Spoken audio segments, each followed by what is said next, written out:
Bonjour et bienvenue sur le podcast Explore Japon, le podcast qui explore le Japon sous toutes ses coutures. Des conseils voyages, de la culture ou bien de la vie de tous les jours en passant par l'apprentissage du japonais, partons ensemble 2 fois par semaine pour ce magnifique pays qu'est le Japon. Bonjour à tous, aujourd'hui je vais aborder un sujet proposé par un ami que je n'ai pas vu depuis très longtemps à vrai dire, mais qui écoute le podcast et qui m'a proposé donc 2 idées intéressantes de sujets. Et à ce propos, si vous souhaitez que je traite certains sujets, n'hésitez pas à me les proposer en message privé, que ce soit sur Twitter, Instagram ou Facebook. Je vous promets rien, mais je peux y répondre et je ferai une émission dessus. Mais la question qu'il m'a posée, c'est de savoir comment les Japonais associaient la culture occidentale à leur propre culture. Car oui, quand on pense Japon, on a tout un tas de clichés qui viennent en tête. Et 2 personnes différentes, au final, peuvent vivre 2 Japons vraiment différents. Alors je vais m'expliquer. J'avais une collègue de travail quand je vivais à Paris qui adorait le Japon. Elle parlait japonais assez bien et y allait 1 fois par an via notre travail. Hélas, moi, j'avais pas le droit de faire partie du voyage, c'est dommage. Mais quand je parlais du Japon avec elle, on avait 2 visions du pays totalement différentes. Pour elle, le Japon, c'était traditionnel à 100%. Elle le voyait que le Japon comme ça, quoi. Alors que moi, je voyais beaucoup plus occidentalisé. Je me souviens d'une discussion, par exemple, qu'on avait eue sur la cuisine. Et je lui disais que pour moi, les crêpes qu'on mange ici comme un cornet, quand je dis ici, c'est donc au Japon, on va manger si vous ne le savez pas, on mange les crêpes comme un cornet de glace, on peut trouver ça dans la rue, à prendre à emporter. Et finalement, il va y avoir plein de choses dans ces crêpes. On va avoir des fruits, des vrais fruits en entier. Il va y avoir parfois même des boules de glace à l'intérieur. Et on va même vous donner une cuillère pour manger finalement votre crêpe à emporter, une petite cuillère, comme si vous deviez manger une glace, quoi. Et donc je lui ai aussi parlé par exemple des grosses tranches de pain de mie que le matin, qui faisaient partie pour moi du Japon. Vous savez, ces les pains de mie très épais qu'on a ici. Et pour moi, ça fait partie, quand je pense Japon, je pense à ça. Et pour moi, ça fait partie de l'alimentation courante et donc traditionnelle, parce que du coup, maintenant, c'est rentré dans les mœurs. On mange ça au Japon. Et pour elle, c'était niette. Elle niait même en fait la prolifération des crêpes au Japon, alors que pourtant, on a même des distributeurs automatiques de crêpes. Ici, vous pouvez trouver parfois des distributeurs automatiques de crêpes. C'est pour vous dire quand même qu'il y a quand même un côté populaire. Alors, on ne trouve pas des crêpes de partout à tous les coins de rue, mais des magasins de crêpes de ce style, il y en a quand même quelques-uns, on en croise assez facilement. Alors bien sûr, je vais pas comparer des crêpes et des ramen, c'est pas la même chose. Bien sûr, des ramen c'est beaucoup plus traditionnel, il y en a plein partout, etc. Et les crêpes c'est beaucoup moins. Mais pour moi, le Japon c'est pas un pays qui est si exotique que ça. Le Japon traditionnel, bien sûr, il existe. Il y a des clichés qu'on a en tête, qu'on voit et qui sont là. Mais il faut pas oublier que le Japon a été marqué par la présence américaine. Et même bien avant ça, quand le Japon s'est ouvert pendant l'ère Meiji, il y a des sports comme le baseball qui ont fait leur apparition. C'est pas après la guerre que le baseball est arrivé et qui est devenu populaire, sachant que le baseball c'est vraiment le sport le plus populaire au Japon. Bref, le Japon n'est pas du tout fermé, il ne vit pas dans un autre monde totalement. Bien sûr, sa position d'île lui confère quelques ralentissements, je pense à l'occidentalisation ou la globalisation, mais les Japonais, comme beaucoup d'autres peuples, ils aiment leurs traditions, et donc les traditions sont encore présentes, mais c'est pas pour ça que on vit dans un monde ancien et imagé du Japon. Pour vous donner aussi un autre exemple, je me souviens d'un ami qui était venu me voir sur Kyoto et il m'avait dit qu'il avait adoré le voyage mais qu'il avait été finalement un petit peu déçu dans le sens en fait où il s'attendait à plus d'exotisme et que finalement il n'était pas si dépaysé que ça pendant son voyage quand il est arrivé à Kyoto. Je pense que dans son imaginaire, il y avait beaucoup l'imaginaire des films et autres, il n'est pas très manga mais il en a vu quand il était petit, enfin des animés mais il était pas, c'est pas sa passion, mais on a tout un imaginaire autour du Japon et que finalement quand il est arrivé il s'est dit il y a beaucoup de choses comme chez nous finalement et on s'y retrouve assez bien. Et oui, il y a des choses différentes forcément, même quand vous allez d'une ville à l'autre en France, il y a des choses différentes parfois, mais pas tant que ça. Car oui, finalement, par exemple, on n'enlève pas ses chaussures partout. Dès qu'on va quelque part, on n'est pas en train d'enlever ses chaussures. Quand vous allez dans un restaurant, vous allez dans un Starbucks, vous allez je sais pas où, vous n'allez pas enlever vos chaussures. Il y a des choses écrites en anglais partout aussi, c'est très facile, si on parle pas japonais, je vous en ai déjà parlé, de pouvoir se retrouver. Alors il y a plein de trucs en japonais, bien sûr, tous les choses sont pas traduites, mais on voit beaucoup de choses écrites en anglais, voire même en français, des enseignes de magasins. L'architecture, elle est pas typiquement japonaise aussi à tous les coins de rue. Quand je dis typiquement japonaise, c'est vraiment dans l'imaginaire qu'on peut avoir du vieux Japon. On peut manger aussi des pizzas, des frites, des hot dogs, des cheesecakes. Ici, on va s'habiller en Zara, en Gap ou en H&M.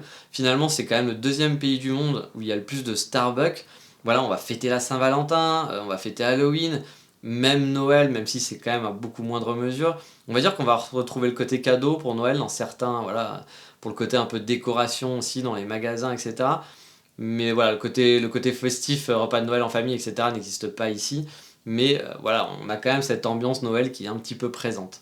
Et je pense vraiment que parfois on peut avoir une image assez faussée du Japon en s'arrêtant sur les clichés. Mais le cas inverse existe aussi au final, hein. Le japonais, ils ont une image de Paris et des Parisiens qui est totalement à côté de la plaque, très romancée. C'est même pour ça qu'il y en a beaucoup qui ont des chocs quand ils arrivent sur Paris. Non pas que ça soit horrible Paris, que ça soit l'horreur, mais en fait c'est tellement loin de leur imaginaire et c'est tellement loin de ce qu'ils avaient pensé, le côté bisounours romantique, ouah Paris c'est super beau, bonjour mademoiselle, voilà des choses comme ça. Non, c'est pas ça à Paris, voilà, un petit peu, hein. On l'a aussi un petit peu à Paris, bien sûr, il y a des gens très chics, il y a des gens très... Il y a l'architecture est jolie, etc.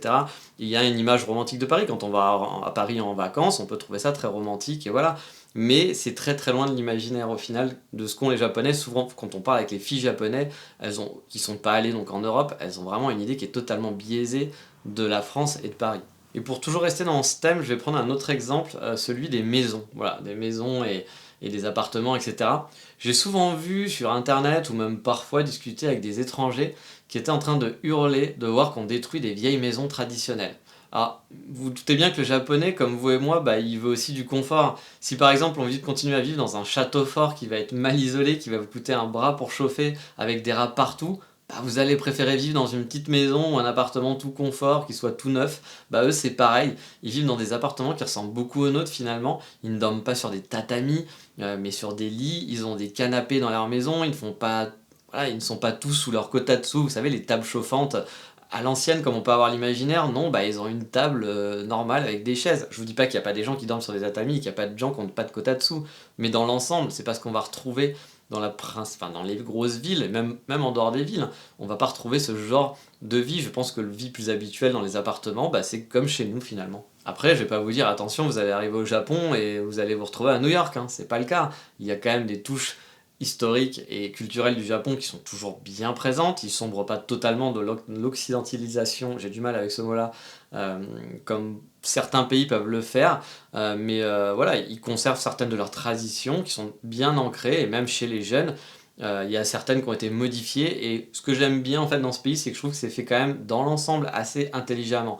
Alors après, c'est vrai que pour revenir au sujet précédent, quand on parlait des maisons qui sont détruites, c'est vrai qu'ils y vont un peu à la truelle, que parfois ils comprennent peut-être pas aussi l'aspect touristique de leur pays, ça c'est un truc qu'on remarque, c'est-à-dire que des choses que nous on va trouver jolies et qu'on va dire bah tiens d'un point de vue touristique c'est très typique, eux ils vont le péter en disant mais pourquoi t'aimes ça, parce que c'est vieux, c'est moche, ça sert à rien, nous on veut un gros immeuble moderne et qui soit stylé quoi. Et c'est vrai que ça ils ont un petit peu du mal à comprendre parfois je pense, que bah, leur patrimoine culturel ancien, bah, il est quand même intéressant. Mais après, je comprends totalement qu'on va le détruire pour faire un nouvel immeuble, parce que bah, voilà, il faut habiter dans ces maisons. Vous n'allez pas avoir envie d'habiter là-bas. Les gens vivent ici, hein, ils sont pas là en vacances, donc c'est normal qu'ils aient besoin de confort et qu'ils veulent quelque chose bah, voilà, de pratique et de confortable. Et finalement, moi je trouve que tout ça, ça s'intègre quand même plutôt pas mal. Et c'est ce que j'aime finalement au Japon. C'est pareil avec le neuf et l'ancien, par exemple, dans les buildings construits, vous pouvez retrouver des petits temples sur une terrasse, c'est-à-dire que l'entreprise va construire son building et vous allez voir sur une terrasse, sur un balcon, il va y avoir quand même un petit temple qui va protéger le lieu. Donc j'aime bien qu'on arrive quand même encore à garder voilà, ces petites traditions-là, malgré la nouveauté, malgré le confort, malgré l'évolution. Et puis bah, le Japon, on a beau être à fond dans la robotique, mais par exemple, il faut toujours envoyer un fax au boulot pour contacter quelqu'un. C'est encore d'actualité, hein, c'est pas des conneries. Ils envoient toujours des fax au boulot pour pouvoir contacter d'autres entreprises plutôt que de faire un mail. Chez nous, le fax, ça existe plus du tout, quoi. Donc c'est vrai que c'est un pays de contraste, mais je trouve que c'est ça qui fait son charme au final. Un autre point marquant aussi, qui va un peu dans le contresens de ce que je dis, c'est que les fêtes traditionnelles, par exemple, je trouve qu'elles sont toujours très appréciées. Et à mon avis, de ce que j'en vois, c'est quand même beaucoup plus respecté que chez nous, par exemple. Moi, je vous dis, il est pas rare de voir beaucoup de jeunes aller dans les temples ou bien honorer leurs ancêtres, faire des prières. Même si les choses elles évoluent et que le monde évolue de plus en plus vite, je trouve que les Japonais gardent quand même un petit peu plus les pieds sur les racines et ils vont respecter un peu plus d'anciennes choses. Voilà, ça veut pas dire que, encore une fois, qu'on vit dans un ancien monde et que le Japon qu'on voit à la télé ou qu'on voit machin, c'est ce qui se passe, mais quand même, il y a quand même un petit côté traditionnel qui reste, et même chez les jeunes générations, et c'est ça qui est plutôt chouette. Et pour encore prendre peut-être un dernier exemple, on peut illustrer ça aussi avec les katakana. Si vous avez écouté mes épisodes sur l'école de japonais, vous aurez compris qu'il y a 3 alphabets, donc il y a les kanji, les hiragana et les katakana. Et les katakana, au final, ils sont utilisés pour les mots étrangers. Par exemple, un disque, ça va se dire ricordo, comme record en anglais, et ça s'écrit avec des katakana. Il y a beaucoup de mots qui viennent de l'anglais comme chez nous, par ailleurs, voilà, comme sandwich, etc., ou des mots week-end et compagnie. Même si on va dire que contrairement à chez nous, il va y avoir quelques modifications. Par exemple, Starbucks, bon ok, c'est pas un mot, c'est une marque, ça va se dire Starubuku en japonais, parce que bah voilà, il y a des prononciations qui sont pas les mêmes, etc. Donc ils vont avoir des mots anglais, mais qui le déforment en quelque sorte. Comme record qui devient ricordo. Alors pourquoi le O Parce qu'il ne veut pas dire. C'est vrai que la lettre 2 n'existe pas, mais c'est vrai que c'est un peu bizarre d'avoir eu un O. Mais voilà, cette intégration existe et ils le font à leur sauce. Et c'est vrai que c'est un truc que j'aime bien, c'est-à-dire que voilà, on peut pas échapper effectivement aux mass médias américains. Là ici c'est aussi toute la culture coréenne qui arrive en masse. Donc on peut pas échapper à tout ça, hein. Maintenant en plus avec internet et compagnie, c'est beaucoup plus difficile de garder ses traditions et d'être refermé un peu sur moi-même. C'est pas forcément bien de toute façon d'être refermé sur moi-même, mais je trouve qu'ils arrivent quand même à essayer de mélanger au mieux. Bien sûr tout n'est pas parfait, mais c'est quand même plutôt... c'est peut-être mieux que dans certains pays en tout cas. Mais encore une fois, hein, même si la culture occidentale elle est vraiment présente, on la voit, il n'y a pas de souci, et qu'on n'est pas dans un univers au final, comme je le disais, qui était totalement différent de chez nous, s'il n'y a pas un choc culturel, la personne qui arrive au Japon et qui vous dit waouh, quel choc culturel, c'est totalement différent. Non, c'est pas vrai. Il y a plein de choses qui sont pareilles. Après, il y a des choses différentes et des choses qui sont vraiment très à l'opposé de chez nous. Mais il n'y a pas, voilà, tout n'est pas différent. On arrive à s'intégrer et à comprendre comment ça marche. On n'est pas totalement perdu. Mais finalement, le Japon, il a quand même beaucoup, je trouve, de caractéristiques qui sont propres. Tous les codes n'ont pas été importés. Je vous invite juste simplement à faire un date avec une fille ou un garçon et vous verrez vraiment les différences par rapport aux codes occidentaux, ou bien de voir la gestion des entreprises d'un point de vue des relations humaines. On est encore très loin des similitudes complètes avec nos pays. Il y a encore beaucoup de choses qui sont très différentes, mais c'est juste que voilà, c'est pas non plus, on n'est pas dans un monde totalement imagé. Et au final, moi je trouve, j'ai envie de dire tant mieux, parce que j'ai rien contre le mix des cultures, bien au contraire, je trouve ça plutôt bien. Tant qu'on garde un pied avec ses racines sans les renier totalement, les conspuer, ou tant en mettant un autre pied avec de la nouveauté, avec des choses différentes, prendre le meilleur des deux mondes, sur le papier c'est pas forcément une mauvaise chose, c'est toujours difficile à faire, mais c'est pas une mauvaise chose. Et je trouve vraiment que le Japon se débrouille plutôt bien pour ça. Ils ont pas tout rejeté, ils ont pas tout jeté à la poubelle, ils prennent des bonnes choses de la culture occidentale, ils gardent les bonnes choses de chez eux. Parfois c'est pas le cas, mais dans l'ensemble je trouve que c'est plutôt bien fichu. Et finalement, voilà, c'est ce que le Japon fait de mieux, peut-être, je pense, c'est le mélanger. Le mélange, comme je vous dis, toujours ce mélange d'anciens, de nouveaux, de traditions, de nouveautés, les nouveaux buildings, les anciennes maisons. Voilà, il y a des codes, c'est-à-dire que ils sont un peu plus foufous maintenant, mais il y a toujours ce respect qui existe. Moi, j'aime bien le Japon pour tout ça, en fait. Mais bon, cet épisode est déjà fini, et il est temps de passer au coup de cœur du moment.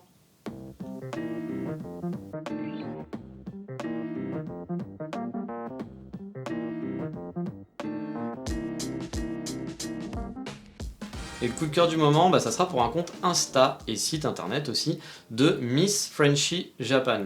C'est une Française qui vit au Japon et qui poste sur son Instagram quelques photos et des stories, comme tout le monde, de sa vie de tous les jours sur Tokyo. Mais c'est surtout son site qui est intéressant vu qu'elle poste pas mal d'articles et que contrairement à beaucoup de sites sur le Japon, qui vont parler surtout de tourisme, elle va un peu plus loin dans des sujets de réflexion. Et je vous en parle aujourd'hui car elle peut aborder des sujets sur pourquoi le décolleté n'est pas populaire au Japon chez les filles par exemple, ou bien des articles sur la vague de la mode coréenne qui s'abat sur le Japon, qui est donc un petit peu dans le thème du jour. Bref, des articles un peu plus de fond que ce qu'on peut trouver sur le tourisme, comme je vous disais, ou bien d'autres, ou voilà, aller visiter tel truc, ou comment trouver un pocket wifi. Bien sûr, elle propose aussi des lieux qu'elle aime bien et des articles parfois orientés touristes, mais son site ainsi que son compte Instagram sont vraiment sympathiques à suivre, je vous invite à y jeter un œil. Je pense que vous allez pouvoir trouver des choses très intéressantes. Mais voilà, c'est fini pour aujourd'hui, et dans le prochain épisode, on ira se balader dans un coin qu'adorent les gens d'Osaka et de Kyoto pendant l'automne principalement. C'est Mino et sa cascade très connue. Mais pour moi, Mino, c'est surtout finalement des saucisses et des bières. Mais ça, on en parlera dans le prochain épisode. Je vous dis à bientôt, ciao, mata!